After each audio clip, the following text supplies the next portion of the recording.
Ավելացրեք, խնդրում եմ Հակոբ Արշակյանից հետո։ Ձեր ժամանակը շատ չեմ խլի, ուղղակի կարճ անդրադարձ երեկվա քննարկմանը, որևէ այլ հարցի չեմ անդրադառնա, ուղղակի հանուն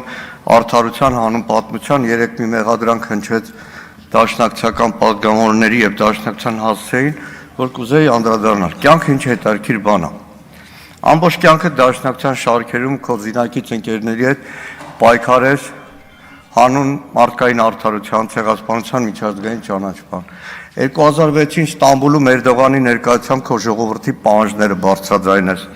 Հայ-թուրքական հաշտեցման հանձնաժողով ձևավորման ժամանակ, որի մեջ էր երիտասարդական նախաձեռնությունների այսօրվա վարչապետի աշխատակազմի ղեկավար Արայիկ Հարությունյանի դեմ, որքան հիշում եմ, Վահագ Ալեքսանյանը նաև պայքարում էր այդ ժամանակ Արայիկ Հարությունյանի դեմ, պայքարես այդ ամեն ինչի դեմ։ Գյուլի գալու դեմ քո դաշնակցության համաշխարհային շարքերով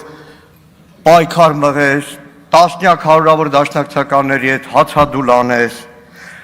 միակ հեռուստաընկերությունը ղեկավարեց, որ ֆուտբոլային դիվանագիտության դեմ էր խոսում, որը ահազանգել էր Տիտեռնակաբերդ լույսերն անջատելու, հետո ահազանգել էր ֆուտբոլի մեր զինանշանի վրայի ֆեդերացիայի Արարատի հանելու, որը պարզվավ թյուրիմացության հետևանք է, ու կան այստեղ քեզ մեղադրեն այդ ամեն ինչի մեջ։ Լավ էլի, գոնե այդ մեկը չէ, ընդ որում մեղադրողը ոչ թե քաղաքացիական պայմանագիր խմբակցության ղեկավարն է, ոչ թե Լուսավոր Հայաստան կուսակցության հիմնադիր անդամներից մեկը եւ պատգամավորն է, այլ 2010-11 թվականին այդ օրվա իշխանության մոլի պաշտպան Հրժամ կուսակցության երիտասարդական թևի ղեկավար